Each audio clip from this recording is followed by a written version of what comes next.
अस्सलामुअलैकुम वरहमतुल्लाहि वबरकातुहू। इससे पहले कि मैं अपनी कहानी सुनाऊं, आप सबसे एक बहुत जरूरी बात करना चाहूंगी कि अल्लाह ताला हम सभी इंसानों को हर सिचुएशन में, जिंदगी के हर स्टेज पे हमें दो रास्ते देता है, या तो सही चुनने का या गलत चुनने का। आपके सामने दो ही रास्ते होते हैं, या तो आप सही चुनते हैं या गलत चुनते हैं।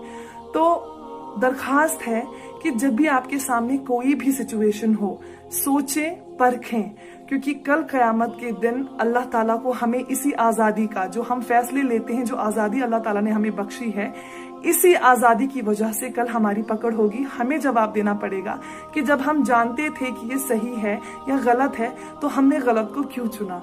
तो अल्हम्दुलिल्लाह ये चीज मेरे साथ भी हुई। अल्लाह ताला ने 25 साल मुझे गैर मजहब में रखा, बहुत अच्छे से थी, शिकायत नहीं करूंगी। बहुत ही बेहतरीन माँ बाप भी अल्लाह ताला ने मुझे दिए, लेकिन अल्लाह ताला ने 25 साल की उम्र में ऐसा सिचुएशन सामने रखी, या तो मैं इस दीन को कबूल करती, सच्चाई को कबूल करती, या मैं उसी गलत रास्ते पे रहती।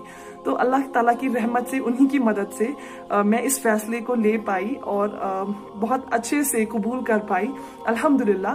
तो खुदा के लिए, अगर आपकी जिंदगी में कोई भी ऐसी सिचुएशन आई जब आपको गलत और सही में चुनना पड़े, अल्लाह के लिए बहुत ही ध्यान से सोच समझ कर फैसले करें, क्योंकि कल आपका साथ कोई नहीं देगा कयामत के दिन।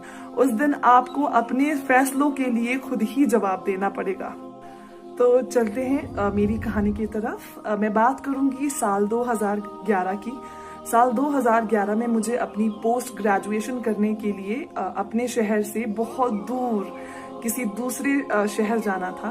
तो अल्हम्दुलिल्लाह मेरे पापा, मेरे फादर साहब मेरे साथ आए मेरी एडमिशन प्रोसीजर के लिए, और घर भी देखना था, जो जिस किराए पे मुझे कमरे पे रहना था, किराए के कमरे पे।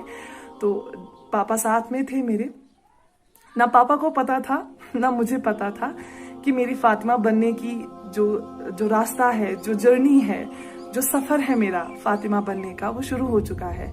अल्लाह ताला ने मुझे उस सही जगह पहुंचा दिया है जहां पे मैं फाइनली फातिमा बन जाऊंगी ना। लेकिन ये मेरे पापा को पता था, भनक भी नहीं हुई ना मुझे हुई।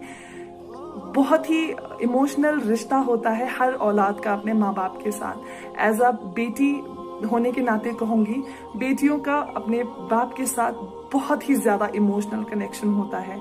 मेरे पापा मेरे बहुत अच्छे दोस्त रहे हैं, मेरे इतने अच्छे दोस्त रहे हैं कि अपनी जिंदगी में अगर मुझे कभी कोई प्रॉब्लम होती थी तो बेझिझक वो एक इंसान थे जिनसे मैं किसी भी तरह की कोई भी बात कह पाती थी, और बिना किसी डर के, क्योंकि मुझे पता था कि सामने वाला इंसान मुझे समझने वाला है। तो पापा सारा प्रोसीजर खत्म करके वहां से चले गए। उसी साल रमजान का महीना अगस्त के मंथ में आने वाला था। तो जुलाई तक मैं बिल्कुल ही वैसी ही थी जैसे जी रही थी, अच्छे से वेस्टर्न कल्चर जो मैं फॉलो करती थी, वेस्टर्न ट्रेडिशन जो मैं फॉलो करती थी, बिल्कुल उसी तरह जी रही थी अच्छे से। कुछ मंथ्स तक मैं अपनी एक सहेली के साथ रह रही थी, उन्हीं के घर पे। तो उनकी आदत थी कि वो शाम को बहुत सारे जो दोस्त थे, बहुत सारे फ्रेंड्स थे, ये मिलकर ग्रुप स्टडी किया करते थे। एक साल पढ़ते थे, क्योंकि एक साथ पढ़ते थे, क्योंकि उनके एग्जाम्स भी आने वाले थे, तो वो एक साथ बैठ के रोज प्रिपरेशन करते थे।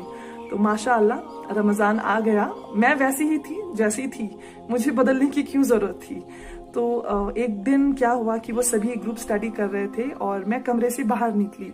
तो उस ग्रुप में बैठे हुए एक शख्स ने मुझे बहुत ही गुस्से से और बहुत ही सख्ती से बोला कि क्या आप इस एक महीने के लिए, रमजान की एक महीने के लिए, थोड़े से तमीजदार कपड़े पहन सकती हैं। मुझे बहुत बुरा लगा, मुझे बहुत गुस्सा भी आया, क्योंकि मेरे माँ बाप ने कभी मुझे नहीं टोका, और जिस कल्चर में मैं रहती आई हूँ, ये मैं बचपन से ही वैसी हूँ। ये अचानक से कोई मुझे उठ के कह देगा कि प्लीज अपने कोई भी चीज आप अपनी बदलें सिर्फ एक महीने के लिए, क्योंकि वो महीना आपके लिए बहुत इंपॉर्टेंट है। तो ऐसा क्यों, मैं आपके लिए या आपके महीने के लिए, आपके रिलीजन के लिए खुद को क्यों बदलूं, खुद के पहनने का तरीका क्यों बदलूं। और बहुत गुस्सा भी थी, बहुत चौंक भी गई थी, मैं बहुत शौक में थी।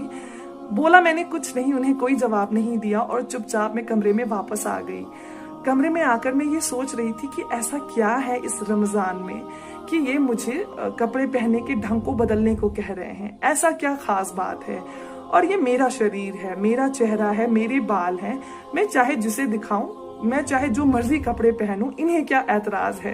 क्योंकि आज तक जब मेरे घर वालों को ऐतराज नहीं, जब मेरी अपनी सोसाइटी को कोई ऐतराज नहीं हुआ, अचानक से ये कौन होते हैं जो मुझे सिखाएंगे कि मुझे क्या पहनना है और क्या नहीं। तो इसके बाद मैंने क्या एक्शन लिया, मैंने क्या रिएक्शन था मेरा, इस जवाब को सुनने के लिए आप इंतजार कीजिए थोड़ा सा। अगली वीडियो में मैं आपको इस बारे में बताऊंगी कि मैंने उस गुस्से के बाद जो अपना जवाब दिया किस तरह दिया, मैंने क्या रिएक्ट किया, उन्हें क्या असर हुआ मुझे उनके टोकने का। तो अगली वीडियो में इंशाल्लाह जरूर आपको डिटेल में बताऊंगी। तब तक के लिए आप मेरी वीडियो को शेयर करें। अगर कोई भी सजेशन हो आपके जहन में तो नीचे कमेंट सेक्शन में जरूर बताएं मुझे, अगर आप कुछ बताना चाहते हैं माशाल्लाह। और इंतजार करें नेक्स्ट वीडियो का, दूसरों के साथ भी शेयर करें मेरी कहानी।